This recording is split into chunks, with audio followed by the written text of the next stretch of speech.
Okay, so I wasn't sure,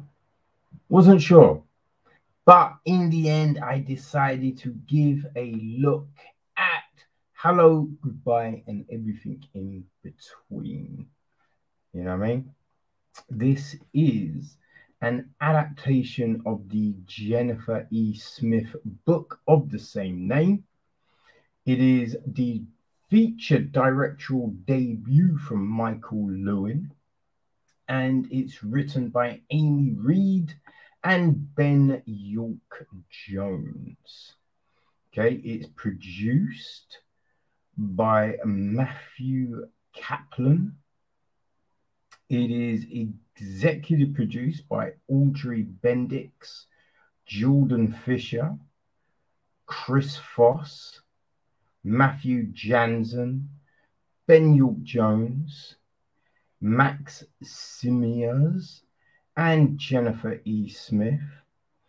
And it is line produced by Galen Fletcher, co-produced by Rhonda Baker. Cinematography is Bryce Faulkner. It is edited by Joe Lander. Casting was from Tiffany Mack and John McAllery. Production design is Jennifer Morden. Set decoration is Stephanie Ajmira. Costume design is Farnaz Kaki Sadi. Yeah, I think that's right. And our cast. Well, we have Aidan, played by Jordan Fisher.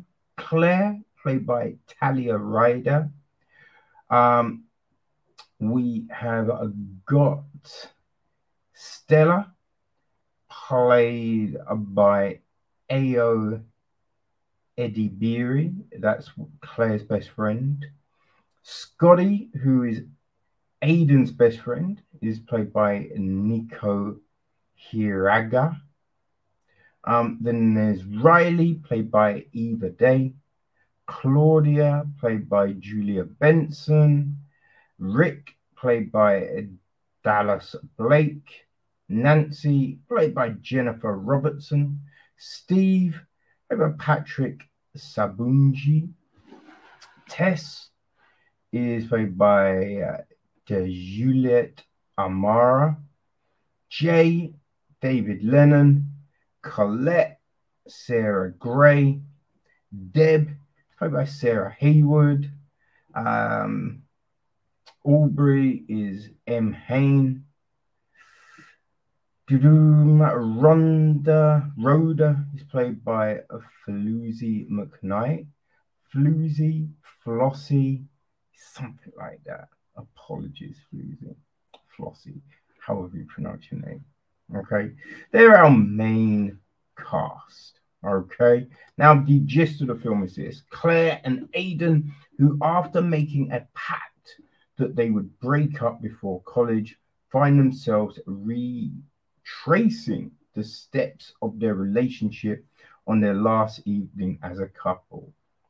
The epic date leads them to familiar landmarks, unexpected places, and causes them to question whether high school love is meant to last.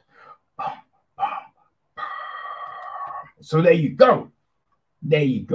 Right? So essentially what we see, right? We have them meeting at a party. Right, then it's I'll walk you home, blah, blah, blah, have a kiss. We hear this pact, which is asinine. And then we kind of do a speed through the 8 months, I think it is, 8, 9 months, 10 months maybe, of their relationship, right? Seeing loads of different moments. Hockey game, bodyboarding, you know what I mean? Just all of these different things. Then we get to the last day, right? Where they're meant to have this one last epic date before they split up. And on this day, we have them, you know, thinking about these different situations and this time they've had together, which then goes in and fleshes out some of these moments. Not necessarily a great deal, you know what I mean? But some of them get a little bit more than we had, right? So that's the thing. I mean, I think most people can probably guess the beats of this, right? Where it's going, where, you know, where it veers, the surprises, the shocks, how it ends. Yeah, it is that obvious, right? Now,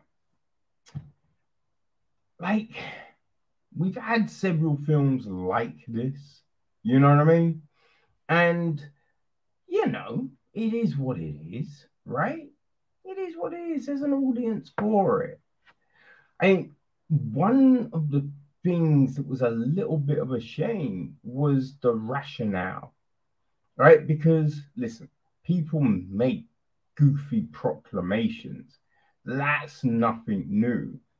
But just the conceit of the film, right? The reason behind it all doesn't necessarily make any sort of sense, you know? Right? It's like Claire's mum and dad's were high school sweethearts and they split up. That's essentially, and then it's just like, oh, I don't want to end up like my parents. And it's just like, what? Do you know what I mean? I think, look, if you made this film in the 80s, it kind of makes some sense, right? Kind of makes some sense. But I think now it doesn't, right? Because you think about the 80s, we only had a limited number of TV channels, right? The way stories were told was a lot different. The types of stories we got, for the most part, when it came to romantic shit, it was all pretty much the same, you know? And so we were kind of confined to our local area unless you traveled a lot, right? But once the internet came and everything that came with it, right? Mobile phones, all of that jazz, it opened things up. And especially now, right? We've got all these different streaming channels, which then opens up the type of stories that get told. And you know what I mean? Where big studios wanted certain stories because it's just like this sells, right? A lot of times on streams, we get these different types of stories. Also, I will say there's plenty of indie stories that have come, like In Search of a Goodnight Kiss, the Before trilogy by Richard Linklater, that have told different types of romance, different types of love, right? So now we've seen that. There is no, oh, well, that happened to my pet, or that happened to my brother, that happened to my sister, because it's just like we are open up to so many different types of things, right? So where back in the day you could be like, well, that was my only real big example of, right? Now there's so many that you can look at and be like, oh, they made it work. But even then, I will say, even then in the 80s, right? Your mom and dad aren't your only influences. There's your friends.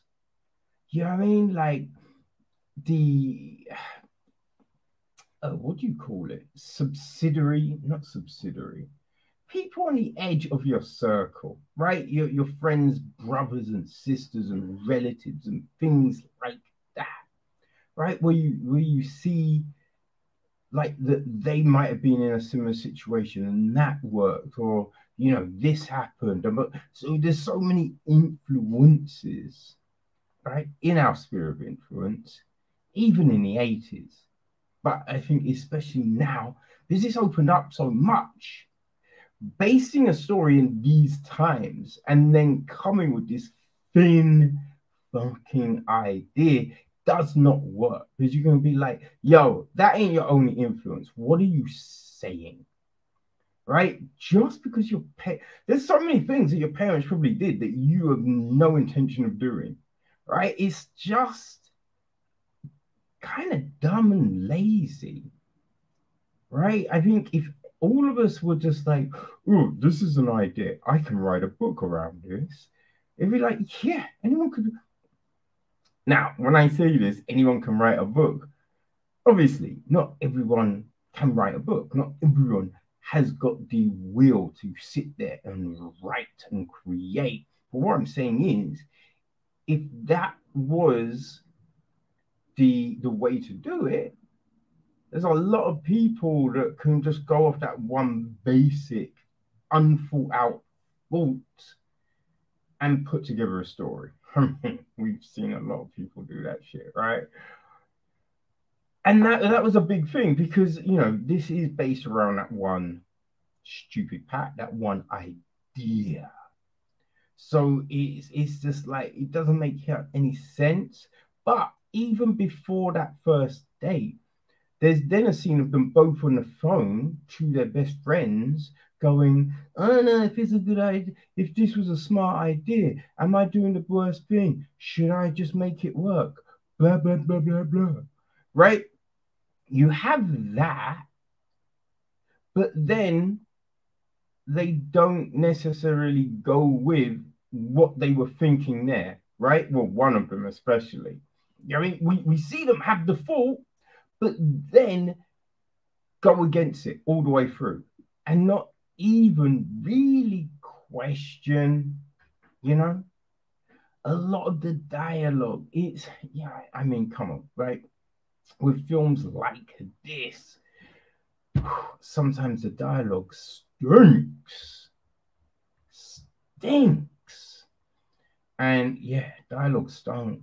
It's a bit on fucking Stella's like to Aidan. Oh, I'm with you, my light-skinned prince. And it's just like, no one's saying that shit. Like, what the fuck is that? You know what I mean? I'm like, I have never said to any of my peoples, where you're like, oh, you're dark skinned, you're light skinned, but we ain't breaking it down like that. What the fuck, yo? What the fuck? It was stupid. It was straight dumb. But yeah, I don't know. There was a thing with a sister which came out of nowhere, right? It wasn't as if during the course of the film there was anything that was like, oh, these two like each other or anything. No, just towards the very end, there's this scene with the city, and it's just like, what the fuck was what? I mean, no fucking sense. And also, what's the age difference here? You know what I mean? It was a weird thing to throw up in there. A real weird thing to throw up in there. And then there's a whole college situation, which you'd be like, it became this big deal, and you're just like, I think most people would understand if someone didn't want to talk about that, right? And like, yeah, the conversations just didn't feel necessarily like they were in this loving conversation relationship. They didn't really feel like there was a whole heap of chemistry between any of these people, which I wouldn't say it's the actors. I mean, I just think it came down to direction. Now, look, right? I think one of the big things is this is Homie's first feature film. You know what I mean? It's his first feature film, right? Lewen. I'd imagine he shot short films, but yeah, I guess you give people a little slack with these situations, right? But yeah, it just doesn't, I don't know, it felt a little flat for me. I've not read the book. I don't know what the book's like. You know what I mean? I will say though, right? Although this didn't work for me, it definitely felt like, you know what I mean? All the boys I loved before, right? And I kind of watched the first one. It definitely wasn't for me, so I did not do the next two. But this is a similar film. You know what I mean? The After We Collide, those films, you know, um, A Perfect Pairing. I thought we looked at that a few weeks ago. Again, this fits with that, right? So if those type of things are your jam, this will be for you. You know what I mean? This will be for you, right? It's not for a before trilogy person, I feel, right? You know what I mean? Like this is it's like the difference between infant school and university, right? There's a nuance to it all, right? A lot of people be like, yo, infant school was the best time of my life, yo, which is cool. This will be that. But if you want something a little bit nuanced, right, more realistic, this isn't that film. But it's cool. There's an audience for all, you feel me? But yeah, it's on Netflix, people. If you enjoyed the book, you like those other films, then this will be for you. All right.